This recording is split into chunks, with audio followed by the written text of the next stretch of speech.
Ruang kecil ini, hatiku tenang luar biasa. Di sudut sunyi ini,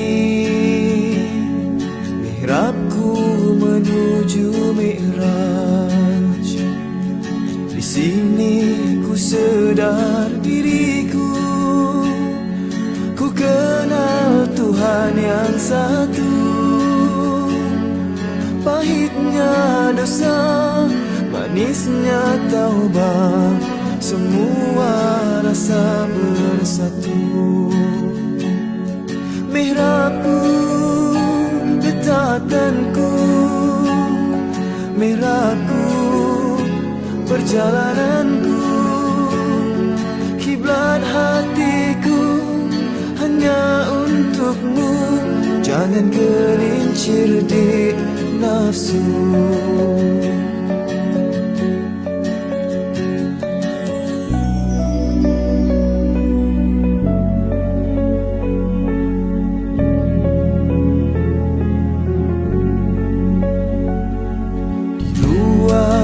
Kecil ini, hatiku tenang luar biasa. Di sudut sunyi ini, mihrabku menuju mi'raj. Di sini ku sedar diriku, ku kenal Tuhan yang satu. Pahitnya dosa, manisnya taubat, semua rasa bersatu. Mihrabku, dekatanku, mihrabku, perjalananku, kiblat hatiku hanya untukmu. Jangan gelincir di nafsu. Jauh sudah perjalananku, di mihrabku tersungkur syahdu. Jalan berliku ke lembah nafsu, hanya karena kau selamatkan aku.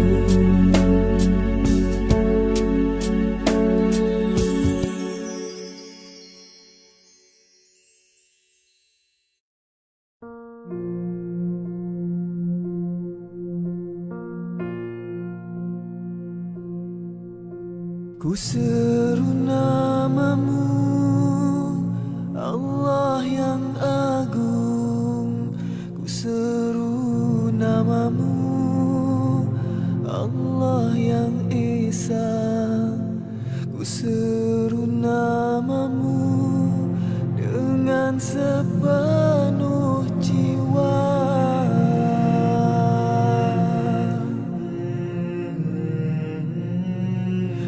Latifu ya Halim, ya Rahmanu ya Rahim, ya Karimu ya Jawad.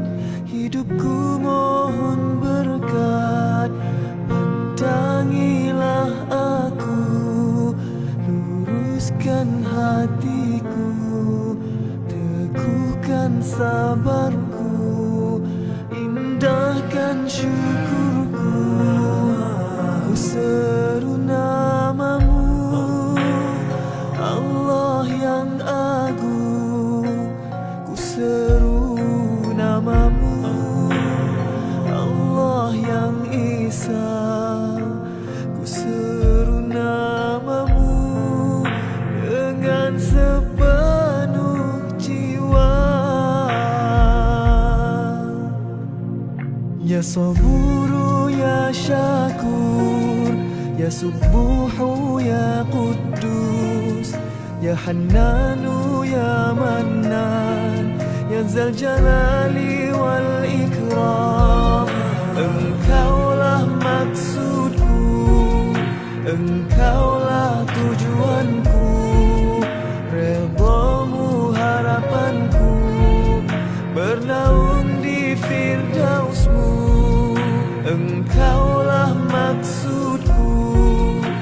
Engkaulah tujuanku, redhamu harapanku, bernaung di firdausmu.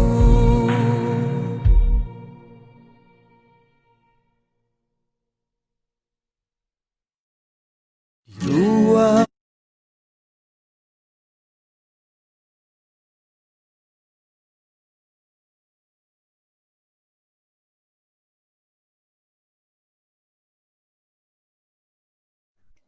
Bismillahirrahmanirrahim.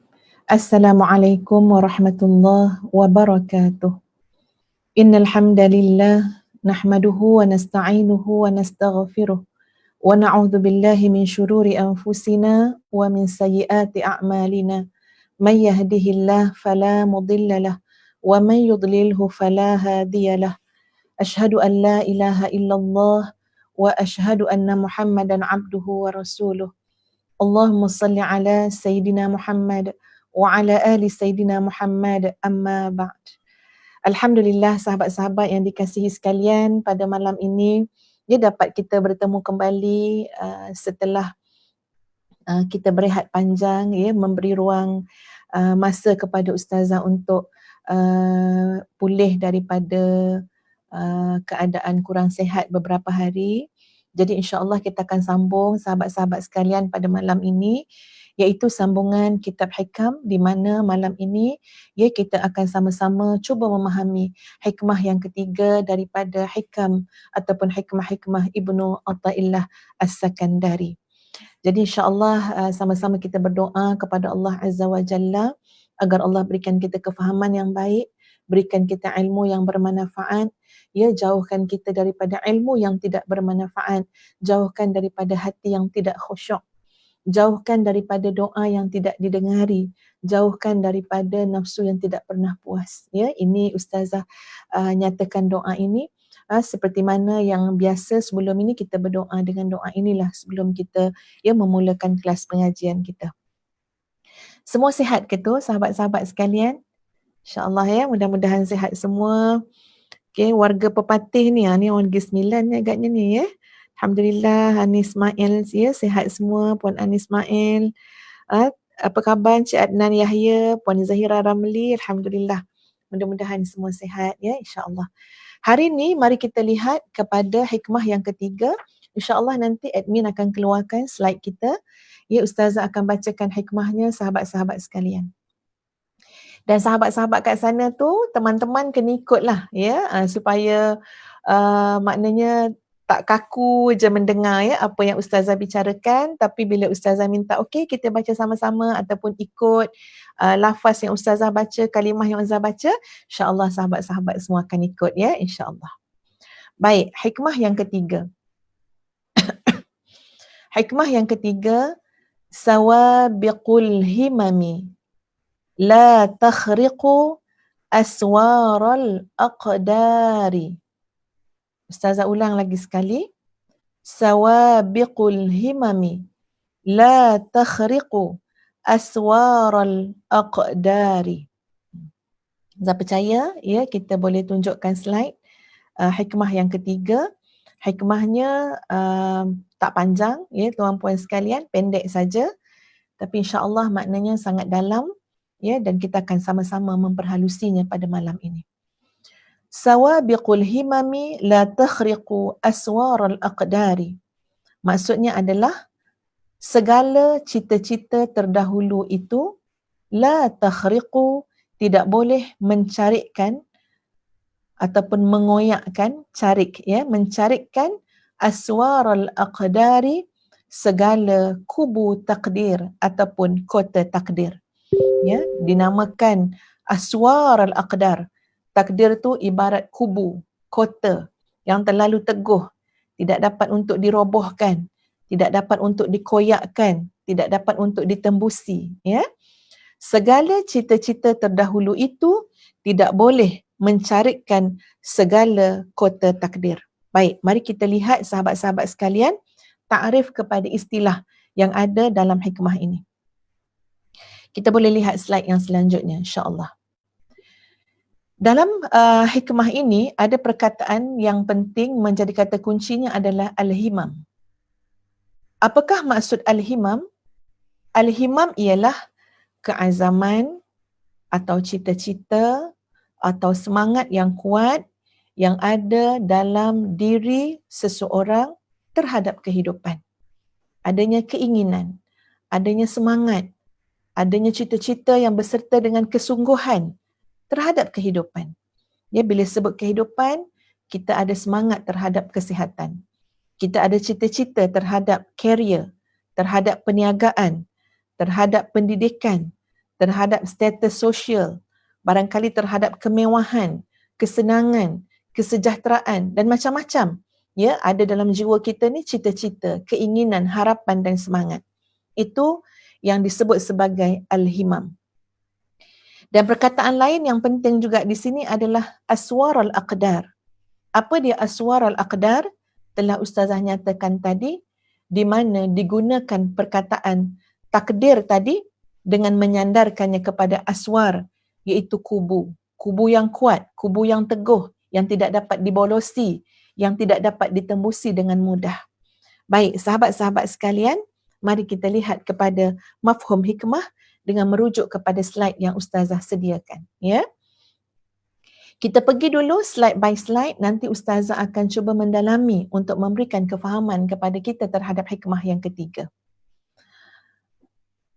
Seakan-akannya sahabat-sahabat sekalian, maksud daripada walau bagaimana keras pun semangat kamu, walau bagaimana keras pun usaha dan cita-cita kamu, kamu tidak dapat menembus tirai takdir.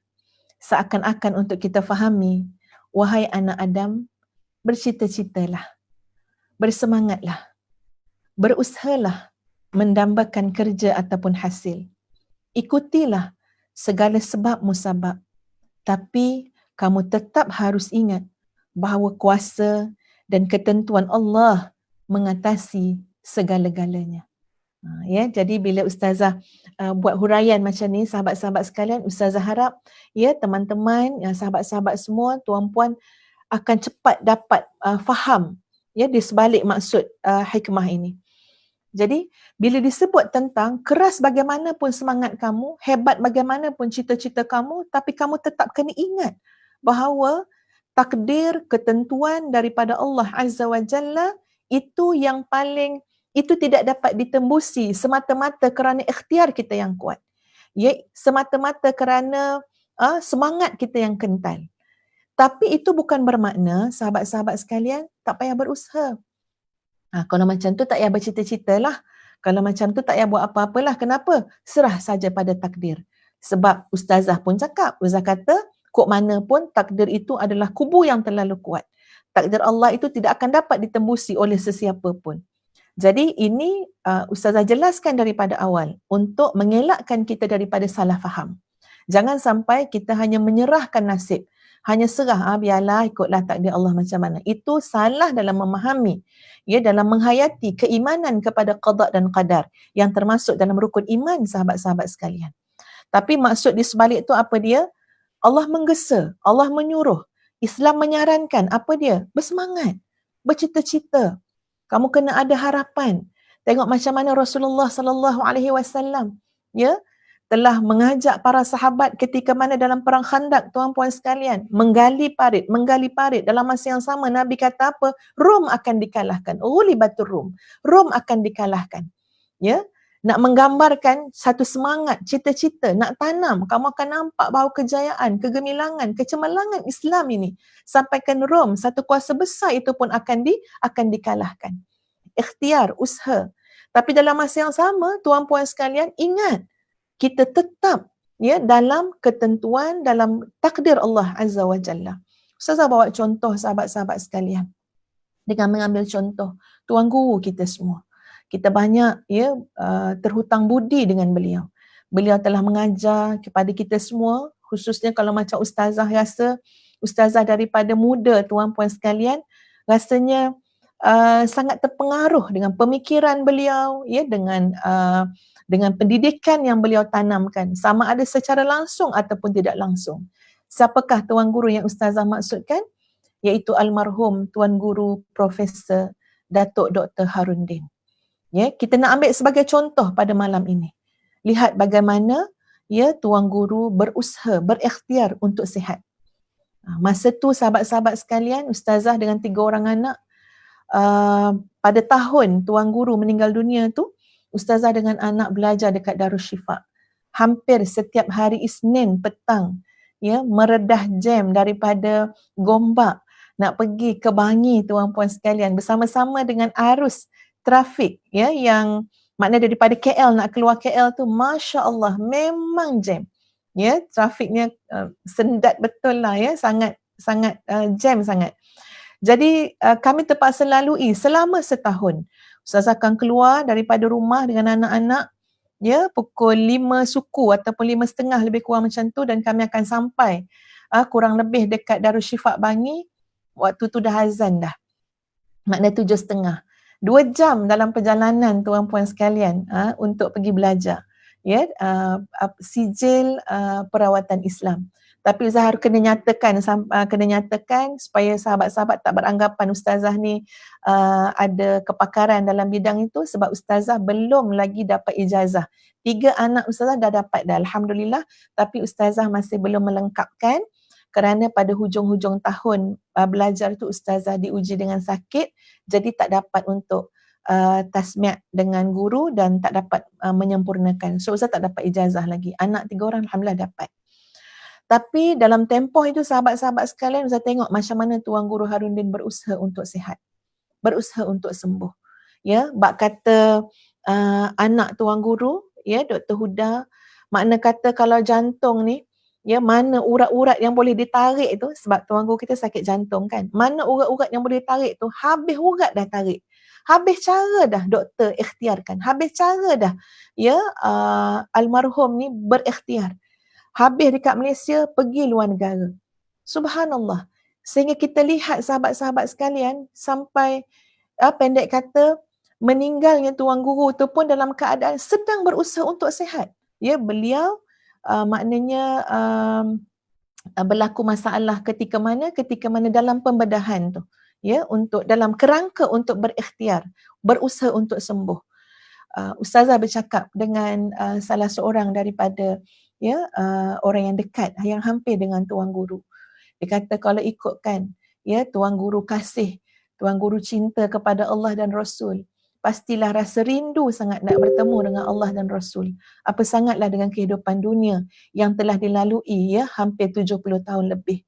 Tapi nak menunjukkan dari sudut mana kita kena ikhtiar. Ya, kita kena usaha juga. Penyakit ni selagi mana ada jalan usaha dan ikhtiar. Kenapa? Sebab dalam usaha dan ikhtiar itulah menjadi ibadah. Dalam usaha dan ikhtiar itulah, ya Allah kayakan kita dengan pahala.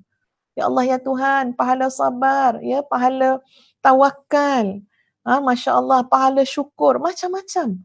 Subhanallah, sahabat-sahabat sekalian. Ya, kena keluar duit. Dalam usaha kadang-kadang kena keluar duit. Cari duit keluar. Apa dia? Atas nama berusaha untuk sihat. Walaupun usaha kita tu, sahabat-sahabat sekalian, tetap sebenarnya kita kena yakin, ya, bukanlah kerana usaha kita itu akan menetapkan takdir daripada Allah Azza wa Jalla. Ya, kerana Allah Azza wa Jalla, ya, yang kita harus fahami dari segi qada adalah ketentuan Allah yang azali, ya, terhadap segala makhluknya. Allah Maha mengetahui segala-galanya, meletakkan ketentuan atas segala-galanya. Tapi segala usaha, ikhtiar, ya, segala proses yang berlaku kepada kita sebagai hamba, itu semua syarat dinilai sebagai ibadah, kebaikan yang akan kembali kepada diri kita sendiri. Dan Ustazah bawa contoh tadi, siapa dia? Almarhum Tuan Guru, ya, Datuk Dr. Harudin. Ikhtiar, usaha. Tapi tetap apa yang Allah tentukan, itulah yang berlaku. Ya, di tengah-tengah berusaha dan berikhtiar, Tuan Guru kita, ya, akhirnya kembali ke rahmatillah. Allah tentukan, Allah takdirkan jauh sangat, ya, bumi untuk Tuan Guru kita meninggal dunia. Nun jauh di California, USA sana, tuan puan sekalian. Ya Allah, ya Tuhan, tak sampai dengan separuh hari perjalanan. Ia sangat jauh. Dan subhanallah, akhirnya kita tahu bahawa diukur jarak di antara tanah kelahiran, tanah tempat tinggal dengan tempat di mana seseorang itu mati. Dan sehebat itulah, ya, seluas itulah ganjaran pahala yang Allah akan berikan bahkan lebih luas lagi. Ia diukur sejauh mana jarak. Masya Allah, tabarakallahu ahsanul khaliqin. Tidak pernah sia-sia orang yang berusaha. Ya, orang yang bersemangat dan bercita-cita. Namun ingat, sawabiqul himam la takhriqu aswaral aqdari. Baik, sahabat-sahabat sekalian. Mari kita tengok slide yang selanjutnya. Memahami makna takdir. Imam Nawawi rahimahullah menyatakan, sesungguhnya segala sesuatu yang diciptakan oleh Allah Azza wa Jalla sudah digariskan sejak dahulu lagi.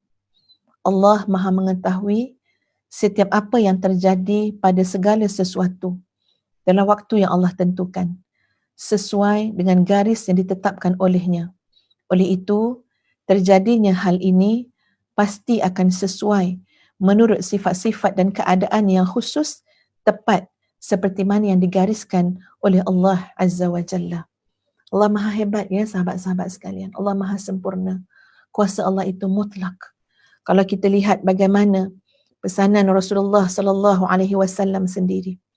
Nabi sebutkan dalam sebuah hadis Nabi sallallahu alaihi wasallam daripada Abdullah bin Abbas radhiyallahu anhuma qala kuntu khalfan Nabi sallallahu alaihi wasallam yawman. Abdullah ibnu Abbas mengatakan, satu hari itu aku berada di belakang Nabi sallallahu alaihi wasallam. Faqala, tiba-tiba Nabi sallallahu alaihi wasallam bersabda, ya ghulam, wahai anak muda, inni u'allimuka kalimatin. Aku nak ajarkan kepada kamu beberapa kalimah. Ihfazillaha yahfazka. Ihfazillaha tajidhu tujahaka. Idza sa'alta fas'alillah wa idza ista'anta fasta'in billah wa'lam anna al-ummata law ijtama'at ala an yanfa'uka bi syai'in lam yanfa'uka illa bi syai'in qad katabahu Allahu laka wa in ijtama'u ala an yadurruka bi syai'in lam yadurruka illa bi syai'in qad katabahu Allahu 'alaika rufi'atil aqlamu wa jaffatis suhufu.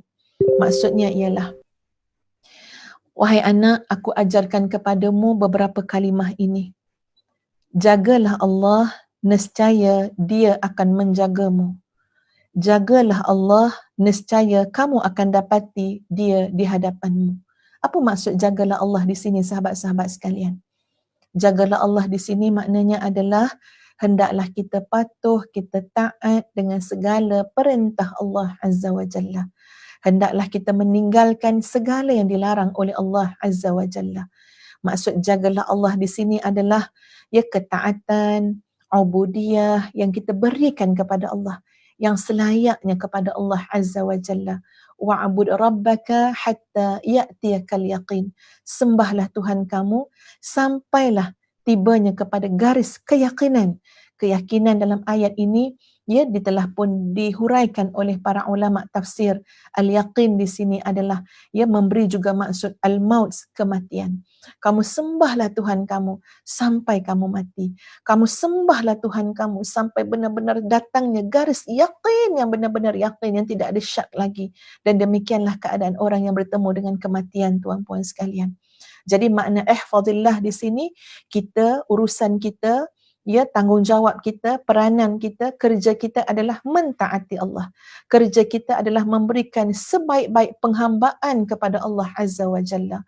Allahumma a'inni ala dhikrika wa syukrika wa husni ibadatik. Ya Allah, bantulah aku ya Allah, untuk aku ni bersyukur pada Engkau, untuk aku ni ingat pada Engkau, dan untuk aku memperbaiki sebaik-baik ibadah yang boleh aku persembahkan kepada Engkau. Itu doa yang diajar oleh Nabi SAW kepada kita semua. Ya, secara lebih khusus Nabi menyatakan kepada Muaz bin Jabal ketika itu, di mana Nabi menjelaskan kepada sahabat ini, jangan kamu tinggalkan tiap-tiap kali mengikuti solat fardu kamu. Maknanya tiap-tiap lepas kamu solat fardu, jangan kamu tinggalkan permintaan dan permohonan kepada Allah, iaitu permohonan Allahumma a'inni ala dhikrika wa syukrika wa husni ibadatik. Kembali kepada hadis yang pertama yang Ustazah bacakan tadi. Jagalah Allah. Nescaya Allah akan menjaga kamu. Jagalah Allah, nescaya engkau akan dapati dia di hadapanmu. Maknanya, seluruh urusan kita akan disempurnakan oleh Allah. Seluruh urusan hidup kita akan dijaga oleh Allah. Dilindungi oleh Allah daripada perkara-perkara memudaratkan. Ya, kita akan dapat mencapai hajat cita-cita kita selama mana itulah di sisi Allah adalah kebaikan untuk kita dan selama mana itulah di sisi Allah adalah kehendak Allah kepada kita. Baik, kemudian jika engkau hendak meminta, mintalah pada Allah. Kalau engkau nak minta pertolongan, mohonlah kepada Allah akan pertolongan tersebut. Ketahuilah. Tengok ya, ini penjelasan yang Nabi tegaskan kepada Abdullah ibnu Abbas tadi, bahkan untuk kita semua mengambil iktibar dan pengajaran daripadanya. Ketahuilah, seandainya seluruh umat ini bersatu untuk memberi kamu suatu keuntungan, maka hal itu sama sekali tidak akan berlaku, tidak akan kamu peroleh selain daripada apa yang telah Allah tetapkan kepada kamu. Dan andai kata manusia ini bersatu untuk melakukan sesuatu yang membahayakan kamu, melakukan sesuatu yang memudaratkan kamu, maka percayalah, hal itu tidak akan dapat membahayakan kamu kecuali apa yang telah Allah tetapkan untuk diri kamu. Pena telah diangkat dan lembaran-lembaran telah pun kering. Masya Allah, sahabat-sahabat sekalian. Ya, Nabi SAW nak menjelaskan kepada kita hebatnya kuasa dan ketentuan Allah. Ya, jangan kita rasa takut, jangan kita rasa gentar. Ya, kita bersemangat, kita bercita-cita, kita berharap, kita ada keinginan, kita ada kehendak. Tapi ingat sahabat-sahabat sekalian, ya, cita-cita kita itu tidak mungkin terlaksana kalau Allah tidak kehendaki. Cita-cita dan harapan kita itu tak mungkin akan berlaku kalau tidak dengan izin Allah Azza wa Jalla. Jadi kalau kita lihat ya sahabat-sahabat sekalian, dalam surah At-Taubah ayat 51. Sahabat-sahabat, tuan-puan catat dulu, nanti boleh rujuk dalam Al-Quran. Dalam surah At-Taubah ayat 51, Allah menjelaskan, A'udzu billahi minasyaitonir rajim. قل لن يصيبنا إلا ما كتب الله لنا هو مولانا وعلى الله فليتوكل المؤمنون. Katakanlah wahai Muhammad, lan yusibana, sama sekali tidak akan menimpa kepada kita semua. Sama sekali. Lan. Ya, lan kat sini maknanya apa? Lil abad. Ya, penafian lil abad. Sama sekali tidak akan pernah berlaku sesuatu musibah menimpa kepada kita. Illa ma kataballahu lana. Kecuali apa yang telah Allah tulis pada kita. Kecuali apa yang telah Allah tentukan berlaku kepada kita. Huwa maulana. Dialah pelindung kita. Dialah penjaga kita. Wa 'ala Allah, dan kepada Allah falyatawakkalil mu'minun. Kepada Allah lah bertawakalnya orang-orang yang beriman kepada Allah. Ustazah kena semak. Arabnya tak salah tulis ya.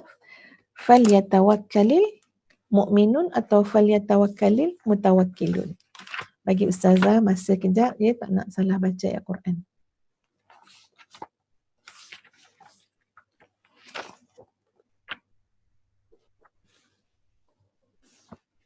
Ada yang boleh bantu Ustazah? Falyatawakkalil mu'minun. Betul ya. Falyatawakkalil mu'minun, dan kepada Allah lah bertawakalnya orang-orang yang beriman. Masya Allah. Ya, ayat ni sahabat-sahabat sekalian, bila kita baca, kita akan rasa tenang dekat hati. Berhadapan dengan ketentuan Allah, sama ada yang sedang berlaku ataupun yang akan berlaku, yang bakal berlaku. Kita akan rasa senang hati. Kenapa? Kerana huwa maulana. Kerana Allah adalah wali kita. Allah adalah penjaga kita. Allah adalah pelindung kita. Kita takkan temui sahabat-sahabat sekalian sebaik-baik yang melindungi kita. Seperti mana Allah menjaga kita. Seperti mana Allah melindungi kita. Cuba sahabat-sahabat bayangkan. Ya, kadang-kadang orang rumah besar-besar, rumah mewah, tuan-puan sekalian, suami selalu outstation. Ya, bisnes sana, bisnes sini.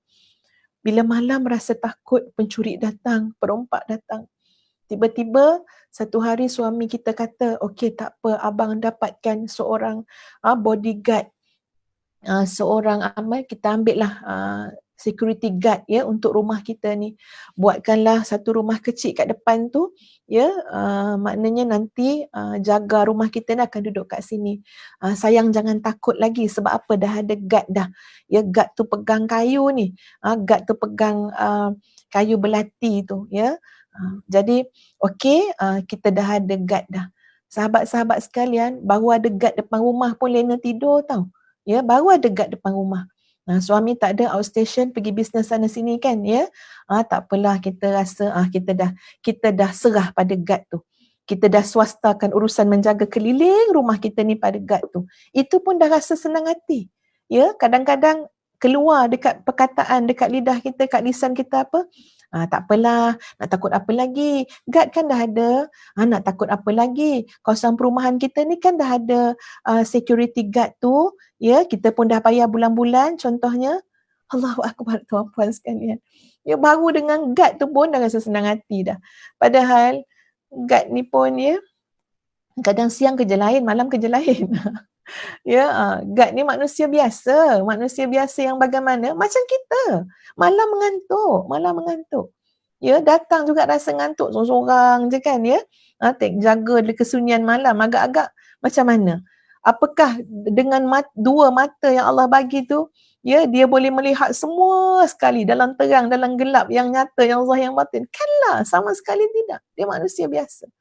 Ya, bukanlah nak bersangka buruk, tapi sebagai manusia, tuan-puan sekalian, bahkan kalau kita pun jadi jaga, malam mungkin kita tertidur juga, terlayang juga, menyandar dekat kursi tu. Agak 5 minit, 10 minit pun terlayang juga, ya.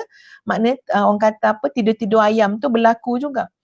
Jadi nak bagi tahunya, setara penjaga macam tu pun kita dah boleh rasa selesa dah boleh rasa lapang hati.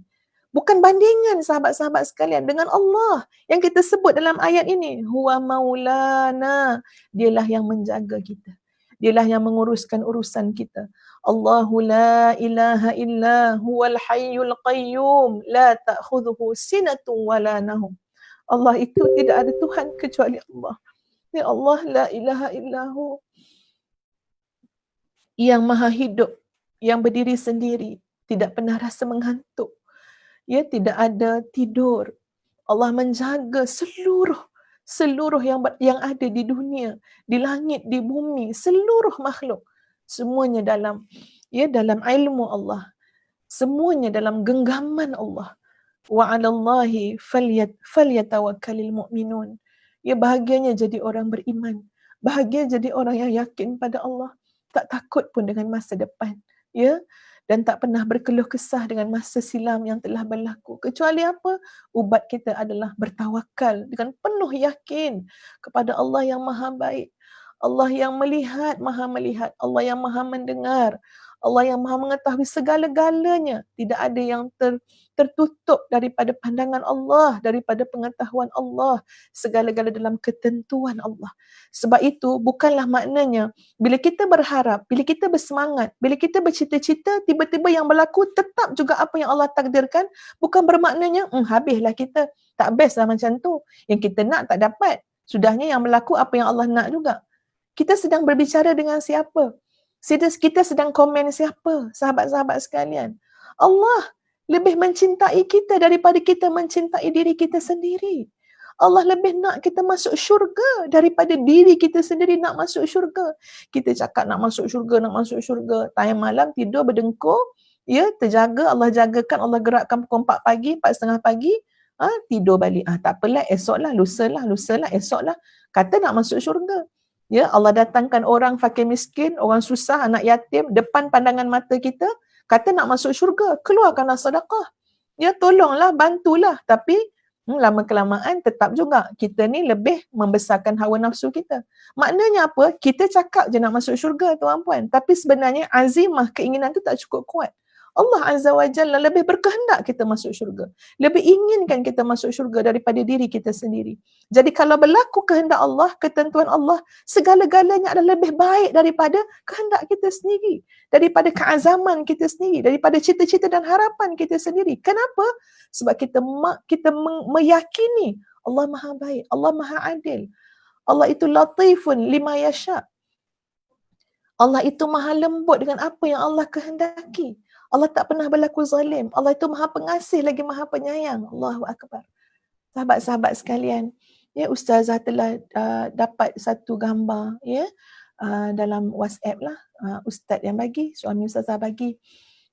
Ada seorang tua yang berniaga, tak ingat dah Ustazah, rasa berniaga buah-buah, ya, atau berniaga roti ke macam tu, yang dia apa ni, dia tolak kereta sorong kan, ya, berniaga, maknanya berniaga ni bukan industri kecil ni, bapak punya kecil ni, ya, maknanya pakai kereta sorong je, tolak je. Agaknya untung adalah kot, ya, RM10 sehari ke apa semua. Tapi dekat kereta sorong dia tu, ya, dia tulis, maknanya dia akan nampak hari-hari tu, insya-Allah dia akan nampak hari-hari. Sebab dia tulis kat kereta sorang dia tu, apa dia? Jangan takut. Ya, jangan takut miskin. Ya, jangan takut miskin kerana kamu adalah hamba kepada yang Maha Kaya. Ya, maknanya masya-Allah, dalam pada dia berusaha, dalam pada dia berikhtiar, jual buah, jual roti. Mungkin boleh jadi ada orang beli, ada orang tak beli. Ada hari dapat banyak, ada hari dapat sikit. Tapi tengok keyakinan dia terhadap ketentuan Allah. Sampai dia kata, dia tulis, jangan takut miskin, jangan sedih, jangan risau. Kenapa? Apalah yang nak dirisaukan kepada seseorang yang merupakan hamba kepada yang Maha Kaya. Hamba kepada yang Maha Kaya. Ya, Tuhan kita adalah yang Maha Kaya. Allah Al-Ghani, Al-Mughni.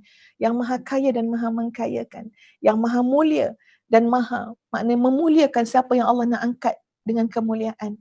Jadi sahabat-sahabat sekalian, ini yang kita nak tanam dalam diri kita. Kita akan jadi manusia yang bersemangat, berikhtiar, berusaha, dalam masa yang sama bertawakal dengan Allah. Dalam masa yang sama sentiasa husnuzan dengan Allah. Dalam masa yang sama bergembira dengan setiap ketentuan, natijah, hasil pada apa jua yang kita lakukan. Kenapa? Sebab hasil tu adalah sebahagian, adalah maknanya pemahaman kita, hasil, natijah dan segala-galanya itu adalah dalam ruang lingkup ketentuan Allah Azza wa Jalla, ya, kepada hamba-hambanya. Kalau kita lihat dalam surah Al-Hadid ayat 22, sahabat-sahabat sekalian, ya. Cuba tengok dalam surah Al-Hadid.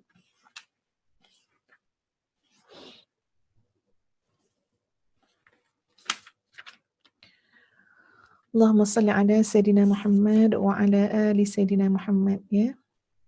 Surah Al-Hadid, mana surah Al-Hadid, tak jumpa pula dah.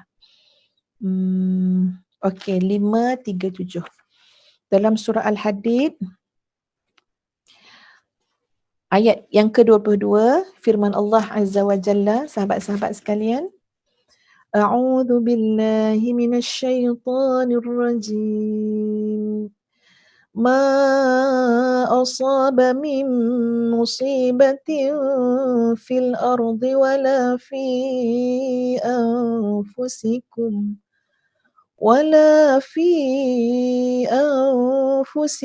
illa fi kitabim min qabli an nabra'aha. Inna dhalika 'ala Allahi yasir. Sadaqallahul azim. Apa sahaja yang berlaku menimpa daripada sesuatu musibah di bumi ini, dan termasuk jugalah pada diri-diri kamu, kecuali semua itu telah tertulis sebelum ianya berlaku. Sesungguhnya bagi Allah semua itu adalah sangat mudah. Surah Al-Hadid ayat 22, sahabat-sahabat sekalian. Jadi, ya, kalau kita rujuk Quran memang terlalu banyak ayat, ya, nak menanam akidah, keyakinan kita kepada Allah, khusus juga dalam bab keimanan kepada qada dan qadar. Semua yang berlaku kat bumi ni, semua yang berlaku, kalau dah bumi yang begini besar, begini luas, begini hebat, ya, langit, bumi, semua ni, semua dalam ketentuan Allah, termasuk jugalah diri kita. Ya, termasuk jugalah diri kamu, ayat ni sebut. Ya, semuanya Dalam pengetahuan Allah, ya, semuanya telah ditulis oleh Allah, semua dalam ketentuan Allah sebelum ianya berlaku. Dan bagi Allah semua itu terlalu mudah. Macam hari ni sahabat-sahabat sekalian, Masya Allah, Allah bagi kepada kita sahabat-sahabat, dunia ni macam berhenti sekejap. Dunia ni bergerak terlalu pantas. Semuanya bergerak. Ya, macam mana nak bagi berhenti sekejap? Masuk sarang semua. Ya, maknanya manusia-manusia ni duduk dalam rumah. Lihat ke dalam diri kalian. Lihat kepada sesuatu yang dekat dengan kehidupan kalian. Apa dia? Kepada keluarga kalian. Lebih dekat lagi kepada hati kalian. Lebih dekat lagi kepada Tuhan kalian. Kepada Allah. Cuba bayang sahabat-sahabat sekalian, besarnya hikmah pandemik ini kepada kita semua. Allah suruh lihat dengan yang lebih dekat. Kenapa? Dalam kesibukan dunia yang kamu asyik tengok yang jauh je. Kamu asyik tengok harta yang belum dapat. Kamu asyik tengok dunia yang macam fata morgana. Ya, kamu asyik tengok yang jauh je. Kamu bersaing kepada benda yang jauh yang semakin lari, fata morgana. Macam mana nak buat ni? Supaya apa? Supaya kamu lihat kepada yang dekat. Kamu lihat kepada yang asas dalam kehidupan kamu. Ya, kamu lihat pada yang dekat yang kamu. Apa dia? Keluarga kamu. Dekat lagi, hati kamu, diri kamu, roh kamu, rohani kamu, spiritual kamu. Dan dekat lagi, Allah Azza wa Jalla. Sesungguhnya Allah itu, ya, lebih dekat kepada hambanya min hablil warid, daripada urat nyawanya sendiri. Wa idza sa'alaka ibadi anni, apabila hamba-hambaku bertanya tentang aku. Wa idza sa'alaka ibadi anni fa inni qarib, maka sesungguhnya aku amat dekat dengan hamba-hambaku. Sahabat-sahabat sekalian, ya, bercakap pasal dekat ni, Ustazah nak share sikit, ya. Kita cakap pasal keluarga tadi kan, ya. Ustazah share sikit. Ini nak ambil pengajaran juga, ya. Tengok besarnya hikmah pandemik ni kepada kita semua, ya, untuk kita kembali melihat benda yang sebenarnya adalah benda yang sangat fundamental dalam kehidupan kita. Okey, Ustazah ambil contoh, ya, sahabat-sahabat sekalian. Ada seorang billionaire, ya, dia meninggal dunia pada usia 56 tahun kerana kanser pankreas. Sekejap, ya, cari kejap, insya-Allah. Dia meninggal dunia pada usia 56 tahun kerana kanser pankreas. Dan dia meninggal dunia tu, sahabat-sahabat sekalian, dalam keadaan dia meninggalkan kekayaan 7 bilion. Namanya adalah Steve Jobs, ya, seorang jutawan, meninggal usia 56 tahun disebabkan kanser pankreas. Pada masa dia berbaring di atas katil dia, ya, menahan kesakitan, sahabat-sahabat sekalian, dia telah cuba mengingati seluruh kehidupan dia sepanjang 56 tahun. Kemudian dia telah menukilkan kata-kata ini kepada kaum keluarga dan teman-temannya. Ustazah akan bacakan. Akhirnya, saya menyedari bahawa semua kejayaan, pengiktirafan dan kekayaan yang saya ada adalah tidak berfaedah dalam menghadapi kesakitan dan kematian yang akan berlaku. Anda boleh mengupah seseorang untuk memandu kereta untuk anda. Anda boleh suruh seseorang untuk membuat wang untuk anda. Tapi anda tidak boleh menyewa seseorang untuk tolong membawa penyakit itu bagi pihak anda. Kita boleh mencari benda-benda penting, tapi ada satu perkara yang tidak dapat dijumpai apabila ia hilang, namanya adalah hidup. Rawatlah diri anda dengan baik. Hargailah orang lain. Apabila kita semakin tua, kita akan jadi lebih pintar, bukan? Dan kita secara perlahan menyadari bahawa sama ada jam tangan itu bernilai RM30 atau RM3,000, kedua-duanya menunjukkan masa yang sama. Sama ada kita membawa beg duit bernilai RM30 atau handbag bernilai RM3,000, jumlah wang dalam dompet kita tetap sama. Sama ada kita memandu kereta bernilai RM150,000 atau sebuah kereta yang kita pandu bernilai RM30,000, jalan dan jarak yang ditempuhi adalah sama. Kita tetap boleh mencapai destinasi yang sama. Sekiranya rumah yang kami tinggal adalah 300 meter persegi, atau ada orang yang tinggal dalam rumah 3,000 meter persegi, kesepiannya adalah sama. Kebahagiaan dalaman sejati anda tidak datang daripada benda-benda material di dunia ini. Sama ada anda terbang kelas pertama ataupun kelas ekonomi, saat pesawat itu terhempas, anda akan terhempas bersama-sama. Jadi saya harap anda memahaminya. Apabila anda mempunyai kawan, keluarga atau seseorang untuk bercakap dengannya, ini adalah kebahagiaan yang sebenar.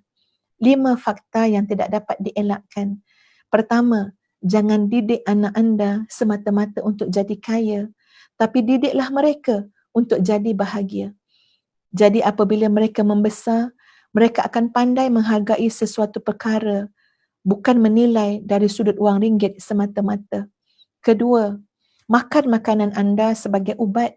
Jika tidak, nanti anda perlu makan ubat sebagai makanan. Ketiga, siapa yang mengasihi anda tidak akan meninggalkan anda. Walaupun dia mempunyai 100 alasan untuk berputus asa dengan anda, dia akan sentiasa mencari satu sebab untuk terus bertahan. Dan biasanya ini berlaku kepada kaum keluarga kita sendiri. Yang keempat, terdapat perbezaan yang besar di antara manusia dan manusia yang baik. Yang kelima, jika anda mahu pergi dengan cepat, pergilah seorang-seorang. Tapi jika anda mahu pergi tempat yang jauh, pergilah bersama-sama. Hargailah keluarga kita semua. Masya Allah sahabat-sahabat sekalian, iaitu perkongsian bukan daripada seorang Muslim pun, tapi dia mencari makna nilai secara insani, kemanusiaan, fitrah yang ada dalam diri seseorang bila melihat seluruh kehidupan ketika mana sudah berada di atas pelantar yang hampir dengan kematian. Jadi maknanya sahabat-sahabat sekalian, tengok, ya Allah, apa yang berlaku, sama ada berlaku di bumi, sama ada berlaku pada diri kami, semua dalam ilmu Allah, ketentuan Allah, dalam kekuasaan Allah belaka. Termasuk yang kita jadikan contoh tadi, pandemik COVID-19 ni sahabat-sahabat sekalian, dalam ilmu Allah, dalam pengetahuan Allah, dalam ketentuan Allah, Allah yang laksanakan segala-gala dengan segala kekuasaan Allah. Dan subhanallah, syarat dengan hikmah. Yang paling besar pada hikmah tersebut apa dia? Mendekatkan diri kita dengan Allah yang maha dekat dengan kita. Jangan di tengah-tengah ini tuan-puan sekalian, ketika mana berhenti sekejap dunia ni, rehat sekejap lah, beribu-ribu tahun bergerak dengan kita-kitanya, semua nak pantah, nak kejar, dapat sekarang tuan-puan sekalian. Tadi Ustaz baru mengajar anak-anak murid kat UTM, sebut tentang revolusi industri 1.0, 2.0, 3.0, sampailah revolusi industri 4.0. Bermula dengan revolusi industri 1.0, masa penemuan wap-wap, teknologi daripada pengemuapan ni. Okey. Kemudian sampailah revolusi industri 4.0, Masya Allah, sampai menggantikan, menyusutkan keperluan kepada tenaga manusia, diambil alih oleh jentera, mesin, robot. Segala-galanya bergerak terlalu pantas. Seminit kita akan ketinggalan terlalu jauh. Tapi Allah berhentikan sekejap. Kalau tak, penat kita dengan revolusi industri 4.0 ni sahabat-sahabat sekalian. Allah berhentikan sekejap. Hikmah yang sangat besar pada pandemik COVID-19. Berhenti sekejap. Jangan sampai kamu ni kejar, nampak macam berkayuh, nampak macam apa, macam berlari. Tapi sebenarnya apa? Kamu tidak berkayuh menuju Allah. Kamu tidak berlari mendekatkan diri kepada Allah. Kamu hanya berlari mencapai, mencari fata morgana. Yang saat kamu sampai, kamu akan nampak air itu hilang. Kamu rasa kamu nak mencecah kekayaan, kemewahan, kebendaan dan sebagainya, tapi saat kamu sampai kepada kemuncak 7 bilion macam sahabat tadi, yang saya sebut tadi, kamu rasakan apa dia? Kamu tidak bahagia. Kamu rasa sepi, kamu rasa macam tak ada apa-apa. Kenapa? Fata morgana. Kecuali segala usaha itu dilakukan dengan jalan yang betul, niat yang betul, cara yang betul, tujuan yang betul, insya-Allah kamu akan dapat kesejahteraan, kebahagiaan di dunia dan juga di akhirat. Ini Ustazah huraikan sikit daripada ayat Quran yang telah kita bacakan tadi. Sahabat-sahabat sekalian, cuba lihat pada slide yang Ustazah sediakan. Dalam surah At-Takwir ayat 29. A'udzu billahi minasyaitonir rajim. Wa ma tasha'una إلا أن يشاء الله رب العالمين. Sadaqallahul azim. Dan tiadalah kamu berkehendak kecuali apa yang dikehendaki Allah, Tuhan yang mengatur seisi alam. Wallahu a'lam, tapi ini sikit pengalaman ustazah ya, sahabat-sahabat sekalian. Antara ketenangan dan kebahagiaan hidup ialah bila kita cuba menyelaraskan, menyesuaikan kehendak kita dengan kehendak Allah. Kita nyatakan ya, dalam tahajud ke, dalam munajat, dalam doa kita, ya Allah, jadikanlah keinginan aku ya Allah, kehendak aku ya Allah sama seperti mana yang kau kehendaki pada aku.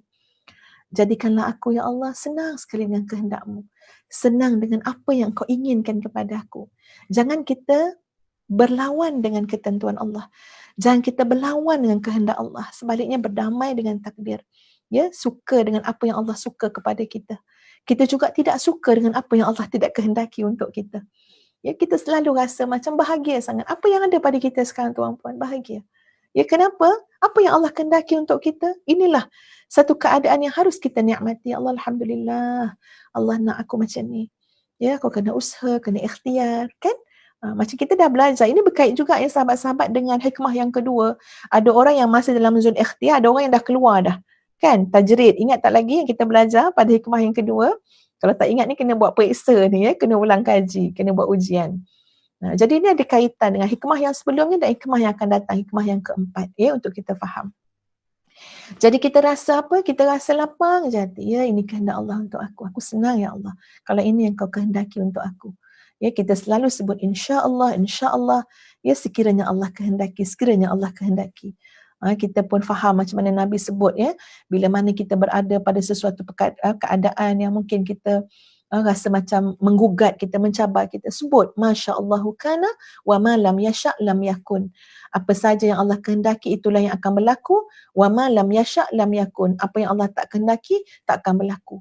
Dalam kehidupan kita macam-macam yang kita tempuh sahabat-sahabat sekalian, yang kadang-kadang menyebabkan kita keluh kesah, risau dan sebagainya, bimbang.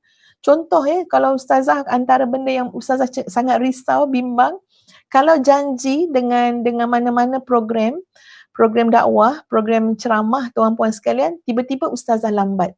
Oh, dia punya risau tu, ya sangat risau. Contoh, okey, janji kelas start pukul 9 pagi. Contoh kelas ustazah dekat Masjid Bukit Jelutong, kelas kitab hikam. Dah sampai dekat nak 100 dah hikmah tu. Hikmah yang ke-90 lebih rasanya. Okey, kelas pukul 9. Ya, ustazah juga yang selalu minta dengan penganjur supaya buat pagi-pagi ya, senang. Tak nak lewat. Kalau boleh pukul 8, sebenarnya nak pukul 8. Tapi daripada rumah ustazah nak pergi ke Bukit Jelutong, ada banyak spot yang ustazah akan bertemu dengan, ya Allah, sesak yang amat sangat, tak bergerak kadang-kadang. Ya, jadi ada masanya tuan-puan sekalian, kalau ada accident kat depan ke apa, ya Allah, sangat lambat. Okey, tengok jam 9.10, 9 suku.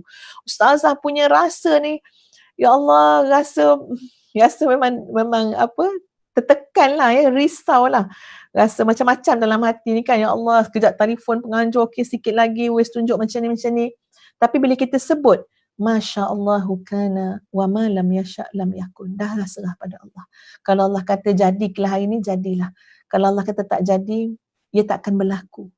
Walau sekuat mana pun usaha kita, walau segagah mana pun ikhtiar kita.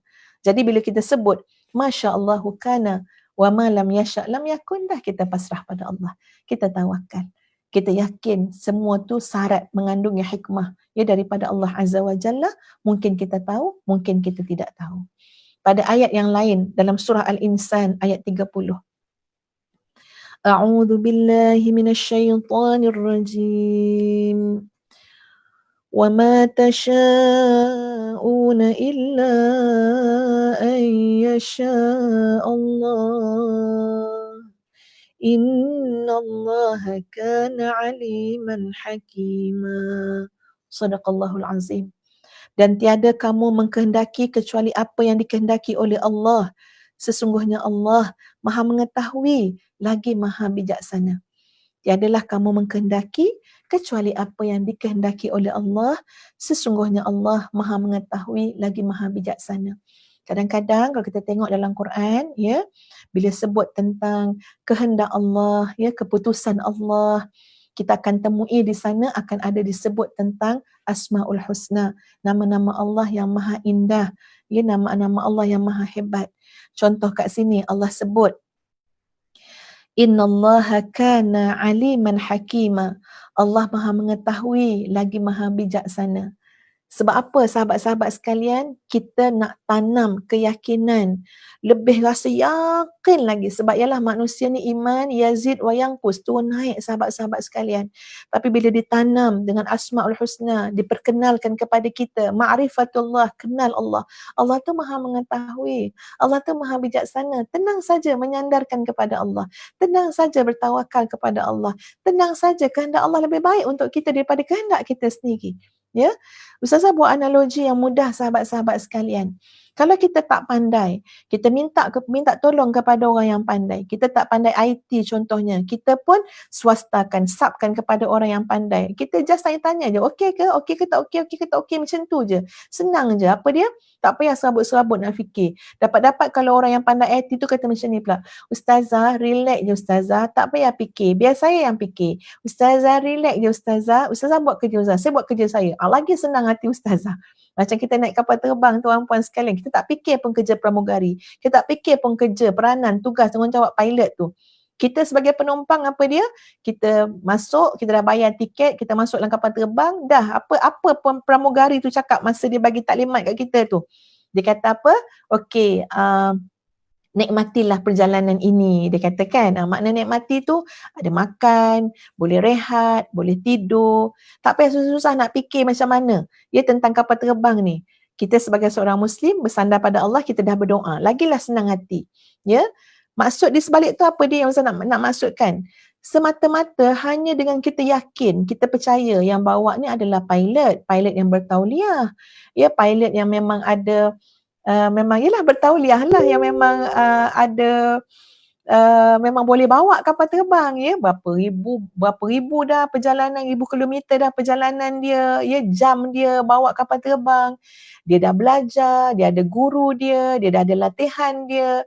Jadi macam mana bila kita tahu pilot tu orang pandai, pilot tu orang bijak, pilot tu tahu semua sekali, pilot tu banyak pengalaman, kita akan rasa lega. Ya, tapi sebab itu kadang-kadang tengok kalau misal kata diberikan pengumuman tapi memang tak pernah berlaku pengumuman ni, ya. Katalah bagi pengumuman, okey, kita sekarang ni pilot kita adalah sekian-sekian namanya, kapten sekian-sekian, yang ini adalah kali pertama dia nak cuba bawa kapal terbang komersial. Agak-agak macam mana kita rasa? Ya, mungkin ada yang rasa nak turun pun ada. Ya, itu memang berdoa lah sepanjang jalan tu kan. Ini masih dalam latihan dia kata. Kita rasa macam mana? Sebab apa? Sebab tahap pengetahuan, pengalaman dia tu kurang. Kita pun akan rasa apa? Kita pun rasa risau pun bertambah-tambah. Subhanallah tuan-puan sekalian. Walillahil mathalul a'la. Allah bukan bandingan dengan sesuatu apa pun. Tadi yang saya cakap analogi tu semua untuk takribul zihin, untuk dekatkan pemahaman kita semata-mata. Ya, Allah yang maha mengetahui, Allah yang maha bijaksana. Dah, bersandar pada Allah, tawakal pada Allah. Kita usaha tapi kita dalam keadaan tenang. Kita ikhtiar tapi kita dalam keadaan lapang. Kenapa?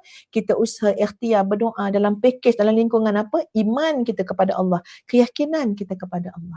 Jadi masya-Allah, hidup orang mukmin ni memang tenang, ya sahabat-sahabat sekalian. Kita lihat slide selanjutnya. Mafhum hikmah, ya, mafhum hikmah. Pertama sekali, daripada kefahaman kita terhadap hikmah ini, ia menanam kekuatan tauhid, keimanan terhadap kekuasaan Allah dan kehendaknya. Jadi yang macam tadi Ustaz dah huraikan, ya, yang berlaku apa dia? Iman kita akan bertambah. Yakin dengan Allah, mengesakan Allah. Allah tidak kita sekutukan dengan sesuatu apapun. Allahu Rabbi, la usyriku bihi syai'a. Allah Tuhanku, tidak aku syirikkan Allah dengan sesuatu apapun.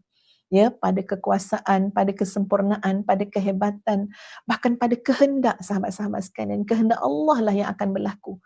Kehendak manusia ni, walau seluruh manusia tidak akan berlaku kecuali dengan izin Allah. Maka beruntung dan bertuahlah manusia yang Allah kurniakan kekuatan tawakal kepada Allah Azza wa Jalla. Yang kedua, tidak perlu terjerat dengan maksiat. Ini mafhum yang Ustazah buat kedua ni sahabat sekalian. Ini macam mafhum mukhalafah. Maksudnya mafhum di sebalik pemahaman kita ini. Ya, makna secara tidak langsung. Di sebalik itu apa dia? Prinsip kita, Tidak perlu terjerat dengan maksiat atau menggadai prinsip semata-mata kerana inginkan sesuatu. Kita berkehendak nak jadi kaya, kita berkehendak nak jadi berjaya, ya, nak jadi usahawan, nak jadi macam-macam, nak jadi pemimpin, nak jadi ketua, nak jadi macam-macam, nak, ni manusia, dorongan kehendak dia. Kalau kita berkehendak, ya sahabat-sahabat sekalian, mesti dalam ruang lingkup ikhtiar yang dibenarkan oleh Allah, ya, yang diharuskan oleh syarak, mesti meraihkan halal haram, ya, hukum hakam dalam Islam, wajib, makruh, sunat, segala macam mesti diraihkan. Jangan semata-mata kerana kita nak, kita sanggup, ya, melepasi, mencerobohi sempadan halal haram. Kerana kita nak, kita sanggup melakukan maksiat kepada Allah. Kerana kita nak, kita tak kira dah. Kita nak juga jadi kaya. Kita nak jadi usahawan berjaya. Kita nak jadi jutawan. Tak kira masuk benda syubhah pun tak apa, benda haram pun tak apa. Kita kena ingat, hujung jatuhnya yang berlaku adalah ketentuan Allah. Kesian tak kita? Kita dah buat maksiat, kita dah banyak dosa, ya, tapi takkan berlaku kecuali apa yang Allah kehendaki untuk kita. Jadi bertenang.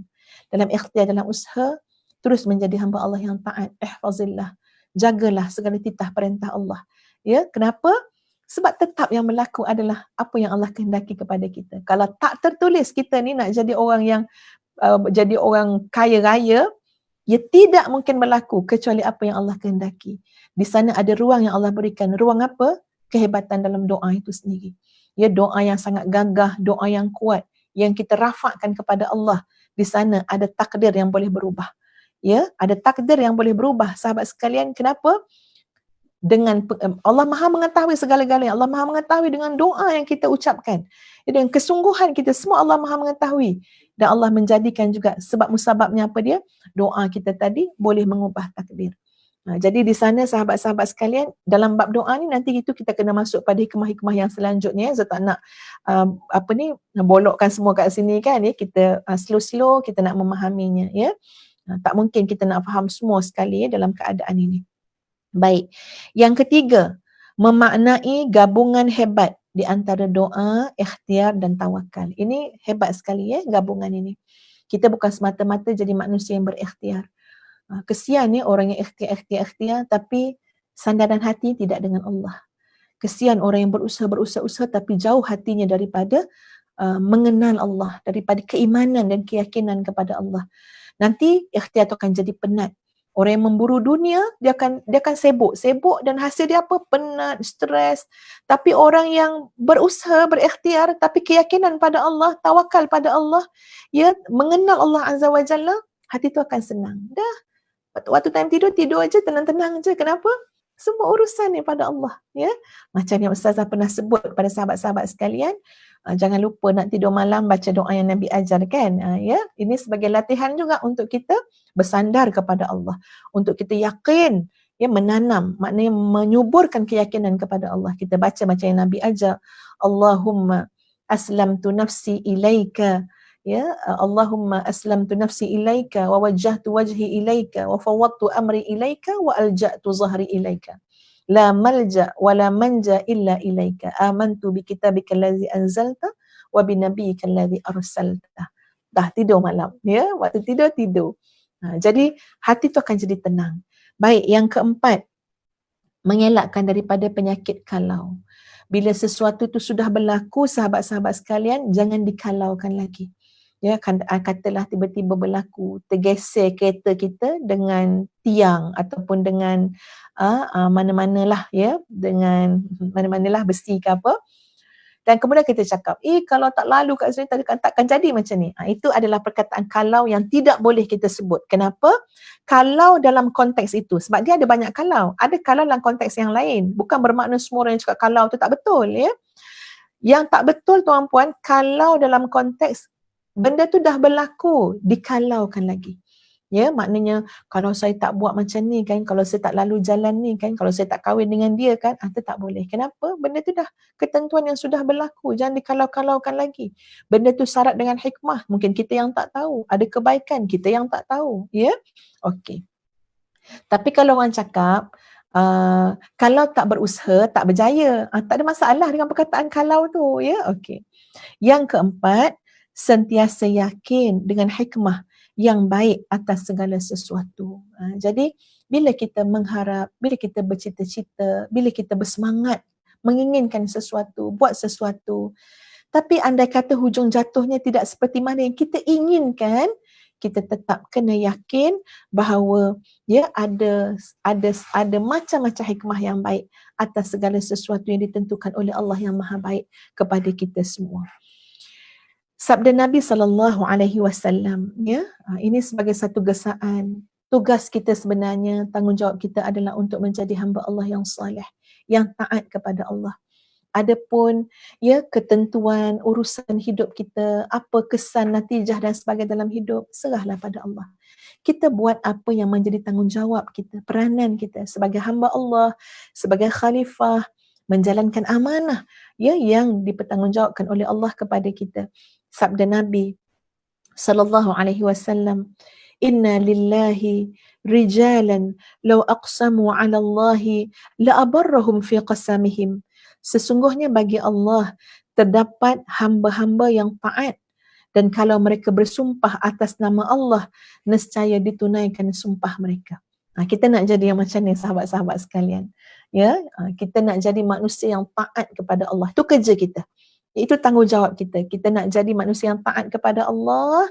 Nanti mulut kita ni Allah kurniakan lidah yang masin. Ya, berdoa, Allahumma jadi belaka.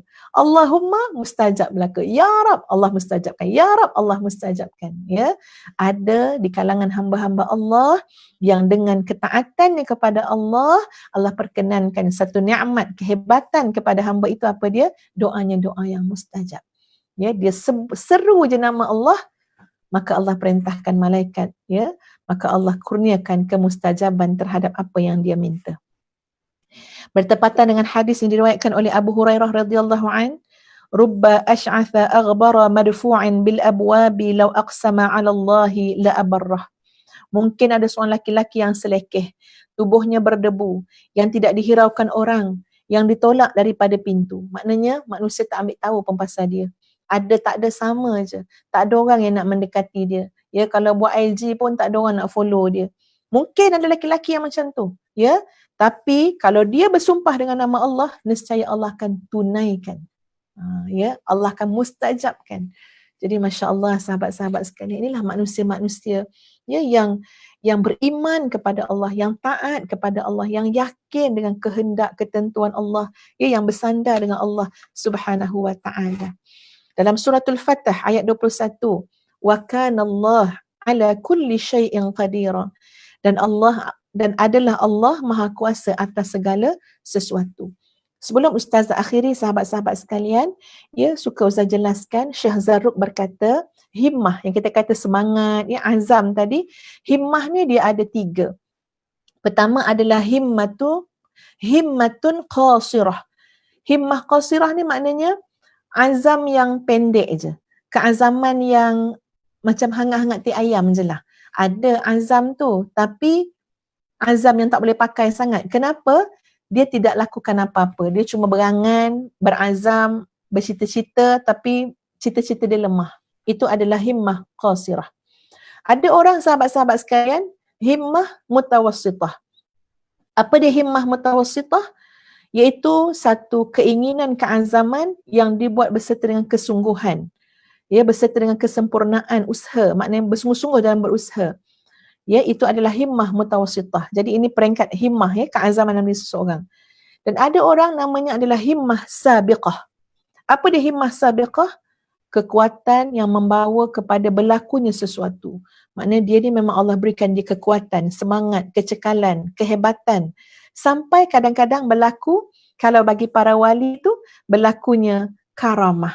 Berlakunya sesuatu yang ajaib, yang luar biasa, yang Allah izinkan untuk berlaku kepada hambanya. Jadi itu ada nama himmah, iaitu himmah sabiqah.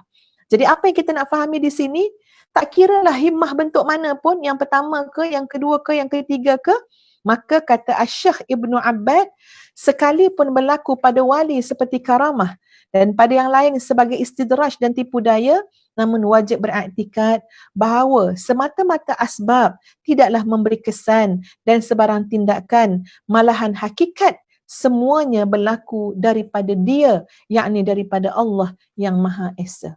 Jadi tak boleh bersandar dengan karamah, tak boleh bersandar dengan silap mata, ya tak boleh bersandar dengan apa bentuk pun, tetap yang berlaku itu dengan izin Allah, ya, kehebatan, keagungan, ya, dan mutlaknya kehendak Allah Azza wa Jalla. Ini bertepatan dengan firman Allah dalam sebuah hadis qudsi, abdi anallah alladhi aqulu lisyai' kun fayakun fa'ati'ni aj'alka taqulu lisyai'i kun fayakun. Hambaku, akulah Allah yang berkata kepada sesuatu, jadilah, maka jadilah. Oleh itu, taatilah aku, nescaya aku jadikan kamu. Saat kamu berkata, jadilah, maka jadilah. Allahu Akbar. Ini janji Allah kepada orang-orang yang taat, ya. Lidah dia masin. Doa dia mustajab. Ya. Lafaz hadis yang sama dengan hadis qudsi yang disebut oleh Syekh Abdul Hafiz Faraghli Ali Al-Qarani dalam kitabnya Mabadi'ut Tasawuf fil Islam. Allah, ya, berfirman dalam hadis qudsi, abdi ati'ni aj'alka rabbaniyya taqulu lisyai' kun fayakun. Wahai hambaku, taatilah aku, nescaya aku jadikan kamu seorang yang rabbani. Apabila kamu berkata sesuatu, jadilah, maka Allah takdirkan benda itu jadi. Masya Allah, ya. Jadi ini peranan kita. Semangat kita malam ni apa dia? Nak jadi hamba Allah yang taat. Kita banyak nak berdoa kepada Allah. Kita nak jadi jalan, ya, kebaikan kepada orang lain. Ya, mudah-mudahan, ya, ada sahabat-sahabat kita yang sakit, Allah berikan kesembuhan. Doa kita mustajab, insya-Allah, mudah-mudahan, ya, jadi orang yang taat. Hadis qudsi hampir sama dengan hadis sahih yang disabdakan oleh Nabi SAW. فَإِذَا أَحْبَبْتُهُ كُنْتُ سَمْعَهُ الَّذِي يَسْمَعُ بِهِ وَبَصَرَهُ الَّذِي يُبْصِرُ بِهِ وَيَدَهُ الَّتِي يَبْطِشُ بِهَا وَرِجْلَهُ الَّتِي يَمْشِي بِهَا وَإِنْ سَأَلَنِي لَأُعْطِيَنَّهُ. Maksudnya, apabila aku kasih kepada hambaku itu, aku jadi pendengaran yang dia mendengar dengan dia. Aku menjadi penglihatan yang dia melihat dengannya. Dan aku jadi tangan yang menguatkan baginya. Ataupun menjadi kuasa yang menguatkan baginya. Jika dia meminta sesuatu kepadaku, nescaya aku tunaikannya. Riwayat Bukhari dalam Al-Jami' Sahih. Jadi sahabat-sahabat sekalian, ya, mudah-mudahan dapat kita fahami sedikit sebanyak, ya, tentang hikmah yang ketiga ini. Ya, mari kita sama-sama beristighfar kepada Allah Azza wa Jalla atas segala kesilapan, kelemahan, taksir kita dalam ketaatan kita, ya, dalam urusan kehidupan kita sebagai hamba Allah. Kita istighfar kepada Allah. Astaghfirullahalazim, astaghfirullahalazim, astaghfirullahalazim. Ya Allah, ampunilah dosa-dosa kami, ya Allah, yang kami tak sengaja ataupun yang kami sengaja. Dosa terdahulu, dosa sekarang, dosa yang akan datang. Ya Allah, rahmatilah kami. Angkatlah darjat kami, ya Allah. Perbaikilah segala kelemahan dan kesilapan kami, ya Allah. Ya Allah, ya Tuhan kami, berilah kami keberkatan, kesejahteraan dalam kehidupan kami. Ya Allah, ya Tuhan kami, jadikanlah kami jalan kebaikan kepada yang lain. Ya Allah, ya Tuhan kami, ampunilah dosa kami, ya Allah. Sucikanlah hati kami, ya Allah. Buanglah segala penyakit-penyakit mazmumah daripada jiwa kami dan gantikanlah dengan qalbun salim, hati yang sejahtera. Wassallallahu ala Muhammad wa ala ali Muhammad walhamdulillahi rabbil alamin. Sahabat-sahabat sekalian, insya-Allah mudah-mudahan, ya, kepada semua sahabat yang mungkin masih belum mendaftar lagi untuk kita punya sesi mihrab coaching dalam tema penghayatan Asmaul Husna, pembentukan qalbun salim menerusi penghayatan Asmaul Husna. Ya, mudah-mudahan sahabat-sahabat diberikan kelapangan, ya, kemudahan oleh Allah untuk mendaftar dalam mihrab coaching tersebut, kerana insya-Allah kita akan live, ya, secara khusus dalam Facebook mihrab coaching pada hari Sabtu dan Ahad ini. Kelas kita pada 10.30 pagi, ya, untuk kita mendalami tentang hati kita sendiri. Yang sangat dekat dengan kita, tapi mungkin yang dekat tu pula lah yang kita tak tahu, ya, tak ambil berat dan sebagainya. Jadi macam mana kita sama-sama, bukan bermakna ustazah yang terbaik, suami ustazah yang terbaik, tak. Kita sama-sama ni, sama-sama nak dapatkan qalbun salim menerusi penghayatan terhadap Asmaul Husna, ya. Jadi sama-sama kita bertemu nanti insya-Allah, ya, pada siaran mihrab coaching pada hari Sabtu dan Ahad ini insya-Allah. Dia ada 4 kali siaran. Jadi ustazah mempelawa buat kesekian kalinya kepada sahabat-sahabat sekalian. Semoga dimudahkan oleh Allah urusan ini. Terima kasih semua. Ya, silakan share kepada sahabat-sahabat kita, ya. Mungkin kita tak mengajar, tapi bila kita share kepada yang lain, Mungkin yang lain tak tengok hari ni, tapi akan tengok pada masa yang lain. InsyaAllah tetap akan jadi jalan kebaikan kepada kita semua. Kita dapat pahala macam pahala orang yang beramal juga, ya, dengan apa yang kita tunjukkan kebaikan kepada orang lain. Terima kasih semua. Ya, doakan kesejahteraan, kesihatan kepada kita semua. Terima kasih Anwar Fatih Team. Ya, jadi insyaAllah kita bertemu pada malam esok. Ustazah buat sikit pengubahsuaian waktu, ya. Jadi Selasa, Rabu dan Khamis untuk minggu ni kerana beberapa kekangan di pihak Ustazah. Mudah-mudahan Allah mudahkan urusan kita semua. Jadi malam esok sekali dan hari Khamis lagi sekali malam. Kemudiannya kita akan bertemu balik insyaAllah pada minggu hadapan untuk kuliah talaqi, ya. Sabtu dan Ahad ini Ustazah nak berikan tumpuan untuk kelas Mihrab Coaching Qalbun Salim menerusi penghayatan Asma'ul Husna. Sekian sahabat-sahabat semua. Wabillahi taufiq wal hidayah. Assalamualaikum warahmatullahi wabarakatuh. Ruang kecil ini, hatiku tenang luar biasa. Di sudut sunyi ini, mihrabku menuju mi'raj. Di sini ku sedar diriku, ku kenal Tuhan yang satu. Pahitnya dosa, manisnya taubat, semua rasa bersatu. Mihrabku, ketatanku, mihrabku, perjalananku, kiblat hatiku hanya untukmu. Jangan gelincir di nafsu.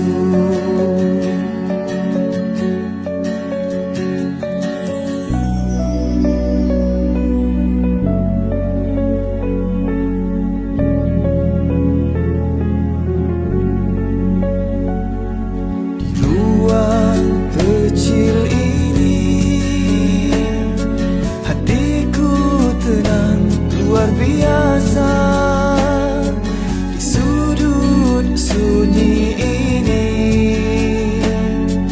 mihrabku menuju mi'raj. Di sini ku sedar diriku, ku kenal Tuhan yang satu. Pahitnya dosa, manisnya taubat, semua rasa bersatu.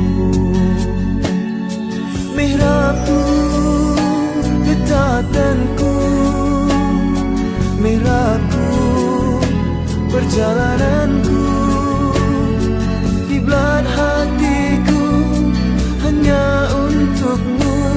Jangan gelincir di nafsu. Jauh sudah perjalananku, di mihrabku tersungkur syahdu. Jalan berliku ke lembah nafsu, hanya kerana kau selamatkan aku.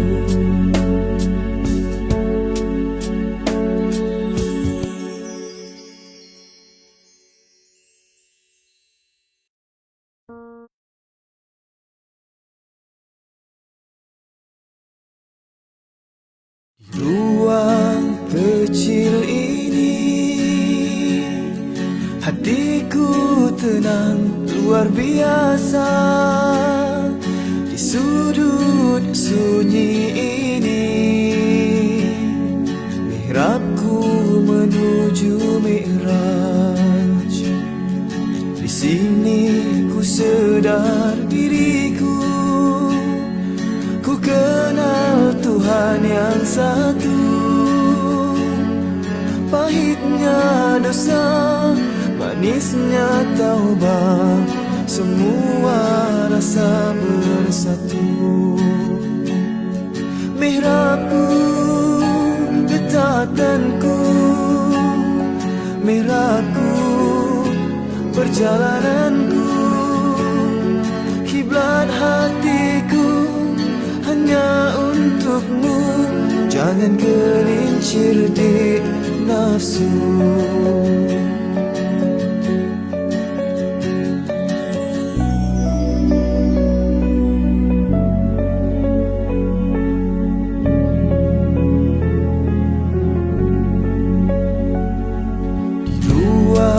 Kecil ini hatiku tenang luar biasa. Di sudut sunyi ini mihrabku menuju mi'raj. Di sini ku sedar diriku, ku kenal Tuhan yang satu. Pahitnya dosa, manisnya taubat, semua rasa bersatu.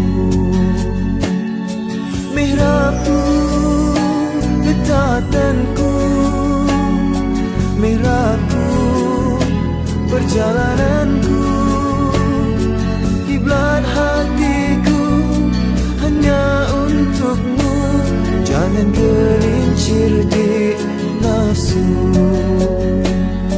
Jauh sudah perjalananku, di mihrabku tersungkur syahdu. Jalan berliku ke lembah nafsu, hanya karena kau selamatkan aku.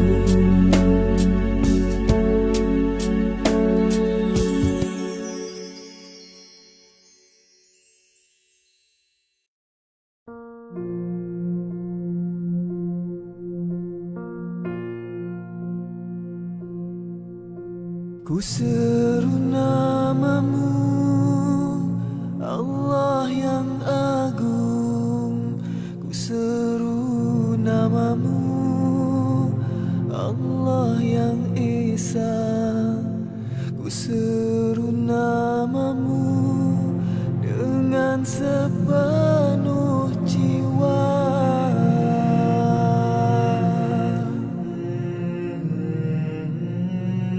Ya Latifu ya Halim, ya Rahmanu ya Rahim, ya Karimu ya Jawad. Hidupku mohon berkat, pandangilah aku, luruskan hatiku, teguhkan sabarku, indahkan syukurku. Ku seru namamu, Allah yang agung. Ku seru namamu, Allah yang Esa. Ku seru namamu dengan sepenuh jiwa. Ya Saburu ya Syakur, ya Subuhu ya Quddus, ya Hannanu ya Mannan, ya Zal Jalali wal Ikram. Engkaulah maksudku, engkaulah tujuanku, redamu harapanku, bernaung di firdausmu. Engkaulah maksudku, engkaulah tujuanku, redamu harapanku, bernaung di firdausmu.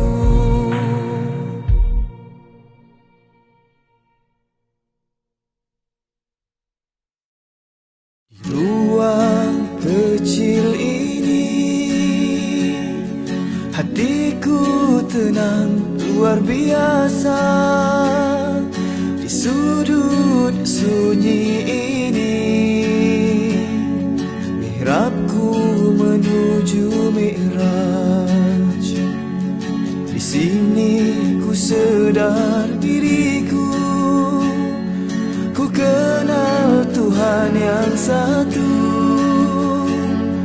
Pahitnya dosa, Manisnya taubat, semua rasa bersatu.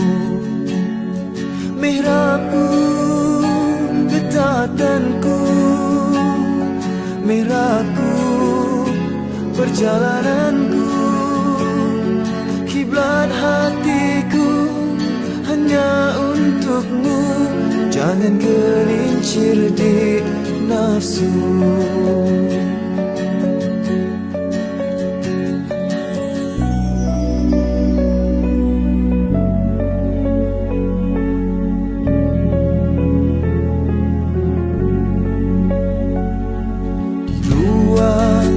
Kecil ini hatiku tenang luar biasa. Di sudut sunyi ini mihrabku menuju mi'raj. Di sini ku sedar diriku, ku kenal Tuhan yang satu. Pahitnya dosa, manisnya taubat, semua rasa bersatu. Mihrabku, ketatanku, mihrabku, perjalananku, kiblat hatiku hanya untukmu. Jangan gelincir di nafsu. Jauh sudah perjalananku, di mihrabku tersungkur syahdu, jalan berliku.